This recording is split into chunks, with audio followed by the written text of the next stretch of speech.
दोस्तों बिहार आईटीआई का जो रैंक कार्ड यानी आपका जो रिजल्ट जारी किया गया है ना, इससे जारी होने के बाद कैंडिडेट के मन में ये कुछ 7-8 ऐसे प्रश्न हैं जो उठ रहे हैं।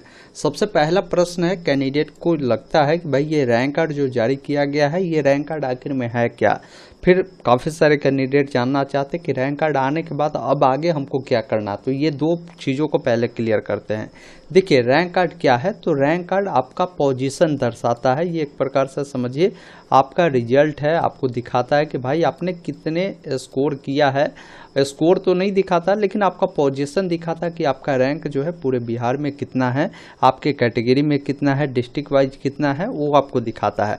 अब मैं आपको बता दूं, जब आपने रैंक कार्ड डाउनलोड किया होगा तो रैंक कार्ड दो प्रकार का डाउनलोड हुआ होगा आपका। एक तो डिस्ट्रिक्ट वाइज रैंक कार्ड आपका दिखा रहा होगा और एक आपका जो है ओपन रैंक दिखा रहा होगा। तो ओपन रैंक का क्या मतलब है और डिस्ट्रिक्ट रैंक का क्या मतलब है समझ लीजिए। ओपन रैंक का मतलब है कि पूरे बिहार में जितने बच्चों ने इसके लिए आवेदन किया है, परीक्षा दिया है, तो पूरे बिहार में आपका क्या पोजीशन है। अब इसमें देखेंगे ना तो आपको बताएगा। जैसे ओपन रैंक में यहाँ पर देखिए बता रहा है कि अनरिजर्व में आपकी क्या पोजीशन है, वो आपको यहाँ पर दिखाता है। और पूरे बिहार में आप जिस भी कैटेगरी से अप्लाई किए हैं उस कैटेगरी में आपका क्या पोजीशन है वो दिखाता है। अगर वही कोई लड़की है वो अप्लाई की है तो उनको भी दिखाता है कि पूरे बिहार में लड़कियों में आपकी क्या पोजीशन है अनरिजर्व में, और आपके कैटेगरी में पूरे बिहार में आपकी क्या पोजीशन है ये दिखाता है।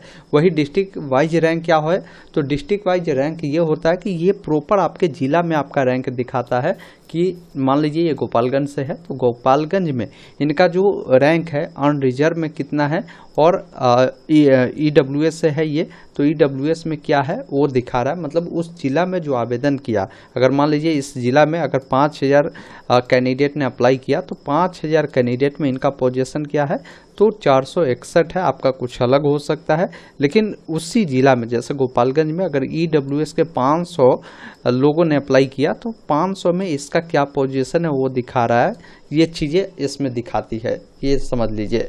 अब एडमिशन जो आपका होता है ना, ये डिस्ट्रिक्ट वाइज जो रैंक है इसके आधार पर ही होता है। तो कितने रैंक पर आपको क्या मिलेंगे वो आगे मैं डिस्कस करूंगा। अब समझते हैं अगले पॉइंट आपने जो पूछा है कि रैंक कार्ड आने के बाद क्या होगा। तो रैंक कार्ड आने के बाद अगली प्रक्रिया आपकी काउंसलिंग प्रक्रिया है। अब काफ़ी सारे लोग जानना चाहेंगे कि भाई काउंसलिंग प्रक्रिया में आखिर कब होगा और कब से शुरू होगा। तो काउंसलिंग प्रक्रिया आपका जो है आने वाले 1 हफ्ते से 10 दिन के अंदर में जो है शुरू कर दिया जाएगा। आप लोग ऑनलाइन माध्यम से काउंसलिंग करेंगे, यानी जुलाई के 2nd वीक तक काउंसलिंग प्रक्रिया आपके चलेंगे। काफ़ी सारे कैंडिडेट ये जानना चाहें कि कैसे पता करें हम पास है या फेल है। तो देखिए इसमें पास फेल नहीं होता है, आपका जो भी रैंक आता है ना, इस रैंक के आधार पर आपको जो कॉलेज है मिलते हैं। और कॉलेज में इसमें क्या होता है ना कि आपको तो कॉलेज मिलते ही हैं, इसमें मेन होता है ट्रेड मिलना। जैसे अब बढ़िया ट्रेड की बात की जाए तो इलेक्ट्रिशियन, फिटर, डीजल मैकेनिक, इन प्रकार के ट्रेड में बच्चे चाहते हैं कि हमें मिले तो मैं करूं।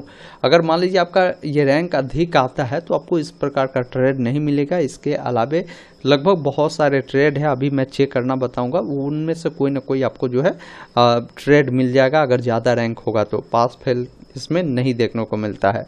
बात करते हैं, काफ़ी सारे कैंडिडेट जानना चाहे कि सरकारी कॉलेज के लिए कितने रैंक होने चाहिए और प्राइवेट कॉलेज के लिए कितने रैंक होने चाहिए। तो सबसे पहला चीज़ है कि इसमें प्राइवेट आपको मिलता ही नहीं है क्योंकि आपने एंट्रांस दिया है। प्राइवेट आप ऐसे ही जाकर जो है नामांकन ले सकते हो, उसमें एंट्रांस से उनको कोई लेना देना नहीं है। इसमें सिर्फ जो भी मिलेगा आपको सरकारी कॉलेज ही मिलेगा। यही है कि ट्रेड आपको अलग अलग मिल सकता है आपके रैंक के आधार पर, लेकिन आपको बेटर रैंक है, मतलब बढ़िया रैंक है, तो आपको सरकारी कॉलेज मिल जाएगा। अब सरकारी कॉलेज कितने रैंक पर मिल जाएगा तो वो समझ लीजिए। जैसे ये ओपन रैंक है, मैं आपको डिस्ट्रिक्ट वाइज रैंक दिखाता हूँ। जैसे ये जो है गोपालगंज से है, गोपालगंज में इनका पूरे गोपालगंज में इनका जो रैंक है कितना है, 461 है। तो आपको देखना होगा कि भाई गोपालगंज डिस्ट्रिक्ट में आखिर में सीटों की संख्या है कितनी, वो देख लीजिए पहले। अब आइए जानते हैं डिस्ट्रिक्ट वाइज अगर आपको लिस्ट देखना है तो कैसे देखेंगे। तो गूगल में ऑनलाइन अपडेट STM लिखेंगे, ये वेबसाइट आएगा। यहाँ पर रिजल्ट वाले कैटेगरी में बिहार ITI रिजल्ट का जो लिंक मिलेगा ना, इसी में आपको जो है एक महत्वपूर्ण लिंक में रिजल्ट अगर नहीं देखा तो अभी देख कर रैंक कार्ड डाउनलोड कर आपको रख लेना है। और यहाँ पर देखिए डिस्ट्रिक्ट वाइज सीट का ऑप्शन मिलता है जिस पर क्लिक करना है।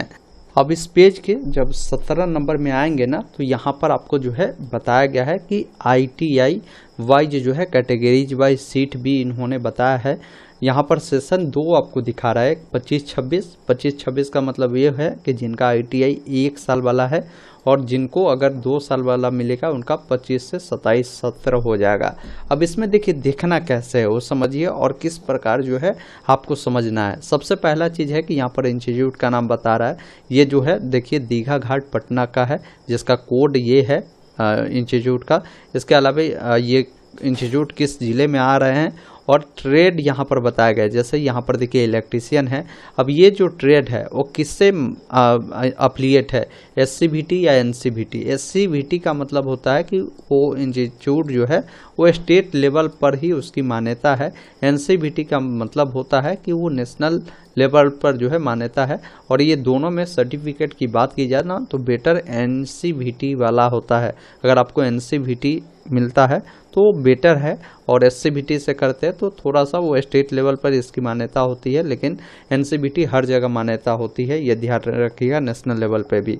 अब यहाँ पर जो ट्रेड है जैसे इलेक्ट्रीशियन है, इलेक्ट्रीशियन कितने साल का ट्रेड है, ये 2 साल का दिखा रहा है। इसमें आप देखेंगे टोटल कितने सीटें हैं वो आपको यहाँ पर दिखा रहा है। इसमें आपको बताया गया है कि भाई किस कैटेगरी में कितने सीटें हैं, कैटेगरी वाइज बांटा है। जैसे यहाँ पर देखिए यूआर में जो है 36 है, वही देखेंगे SC में जो है 14 है, ST में 1 है, EBC में 16 है, BC में 11 है, RCG में देखेंगे 3 है। तो इस प्रकार इन्होंने कैटेगरी वाइज भी जानकारी को दिया है और यहाँ पर जो है ओपन सीट भी इन्होंने निर्धारण किया कि कितना है वो देख पाएंगे। तो इस अकॉर्डिंग आप देखिए कि भाई कहाँ कितने सीट है। अब मान लीजिए किसी को अगर ITI दीघा घाट चाहिए, अब उनका अगर इच्छा है कि भाई हमें इलेक्ट्रीशियन चाहिए, तो इलेक्ट्रीशियन में जो है आप सीटें देख लीजिए और आप ये भी देख लीजिए कि आपके कैटेगरी में कितने सीट है।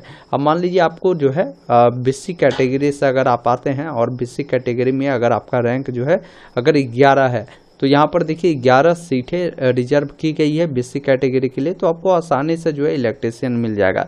लेकिन अगर BC कैटेगरी में आपको जो है रैंक अधिक है, मान लीजिए यहाँ पर 200 रैंक आ गया है आपको, तो अगर आपकी इच्छा है कि भाई हमें इलेक्ट्रीशियन मिले तो ये संभव नहीं है, क्योंकि BC कैटेगरी में क्या पूरे आप देखेंगे ना इंस्टीट्यूट में सभी कैटेगरी को मिलाकर इलेक्ट्रीशियन में 120 सीटें है, तो संभव है ही नहीं। आपका 200 रैंक है तो कैसे मिल जाएगा, तो आपको इलेक्ट्रीशियन नहीं मिलेगा। फिर देखिए यहाँ पर आपको जो है फिटर में देखिए यहाँ पर 120 सीटें हैं, तो आप हो सकता है कि फिटर का विकल्प देंगे तो फिटर आपको मिल सकता है, या हो सकता है ये भी ना मिले तो आपको जो है वायरमैन मिल सकता है, इस अकॉर्डिंग मिलेगा। सबसे बेटर क्या है ना कि सेफ जोन क्या माना जाता है, पहले एक बार आप देख लीजिए कि आपके कैटेगरी में कितने सीटें उस इंस्टीट्यूट में है, वो जानकारी मिल जाएगी और उससे आपको क्लियर ये अनुभव हो जाएगा कि भाई कितने सीटें हैं हमारे कैटेगरी में, और साथ में हमारे कॉलेज में इलेक्ट्रीशियन में कितने हैं, फिटर में कितने हैं, डीजल मैकेनिक में कितने हैं, वो चीज़ें आपको स्पष्ट हो जाएगी। अब किसी बच्चा का जैसे उनके कैटेगरी में अगर रैंक जो है यहाँ पर आपको 20, 25, 30 यानी अंदर 50 तक है आपके कैटेगरी में रैंक, तो आपको अच्छा ट्रेड मिल जाएगा जिसमें आप इलेक्ट्रीशियन का विकल्प दीजिएगा, फिटर का दीजिएगा, तो ये सब मिलने की संभावना है। और यूआर में बात की जाए ना तो 100 तक अगर आपका है यूआर में तो आप इलेक्ट्रीशियन फिटर आसानी से डालेंगे मिल जाएगा। लेकिन ऐसा नहीं है कि इनको इतना रैंक है तो इनको नहीं मिलेगा, इनको भी मिल सकता है। बहुत सारे कैंडिडेट क्या होते हैं ना कि इलेक्ट्रीशियन फिटर वो नहीं देते हैं, वो शुरुआत में ही जैसे कॉलेज का विकल्प फर्स्ट में दिए तो वो दे दिए डीजल मैकेनिक, समझ गए ना। तो अब जो कैंडिडेट का रैंक अगर मान लीजिए 10 है लेकिन वो पहल का विकल्प ही दे दिया डीजल मैकेनिक, तो उनको डायरेक्ट डीजल मैकेनिक दे दिया जाएगा। तो ये सारी चीज़ें काउंसलिंग में आपको चुनने होते हैं कि आपको कौन सा ट्रेड देना है, SCVT वाला चाहिए, NCVT वाला चाहिए, ये सब चीज़ें आपको डालना होता है। तो जब काउंसलिंग की प्रोसेस होगी ना तो उसमें मैं आपको स्टेप बाय स्टेप प्रोसेस बताऊंगा। जिनका रैंक अधिक भी है उनको भी घबराना नहीं है, काउंसलिंग आप सही तरीका से करेंगे कहीं भी कोई दिक्कत नहीं है, आपको कोई ना कोई कॉलेज और अच्छा जो है ट्रेड भी आपको मिलेगा, ये ध्यान रखिएगा। तो वो चीज़ें मैं आपको बता दूंगा। वैसे अभी के लिए आप समझ लीजिए कि जिनका भी रैंक अगर मान लीजिए इलेक्ट्रीशियन फिटर है तो यूआर में आप समझ लीजिए आपके डिस्ट्रिक्ट में अगर 100 है और आपके कैटेगरी में जो है 50 तक है तो आपको इलेक्ट्रिशियन, फिटर ये सब मिल सकता है। अगर वही यूआर में अगर आपका 1000 रैंक तक भी है तो आपको जो है डीजल मैकेनिक, वायरमैन, इस प्रकार का जो है आपको ट्रेड मिलने की संभावना है। बाकी अगर आपका 10,000 भी रैंक है या आपका 50,000 भी है, फिर भी घबराना नहीं है, कोई ना कोई अच्छा ट्रेड आपको मिल जाएगा। काउंसलिंग की प्रक्रिया वाला वीडियो को आप देख लीजिएगा, उसमें मैं आपको सारी चीज़ों को बता दूंगा। तो यहाँ तक आपके डाउट जो है क्लियर हो गए होंगे। अब काफ़ी सारे कैंडिडेट का ये कहना था कि पूरे बिहार में सरकारी कॉलेजों की सीटों की संख्या कितनी है, तो इसी वाले पीडीएफ को जब आप अच्छे से देखेंगे ना तो नीचे आएंगे तो आपको ओवरऑल पूरा सीटें पता चल जाएगी कि पूरे डिस्ट्रिक्ट में कितने सीटें हैं, वो यहाँ से देख पाएंगे।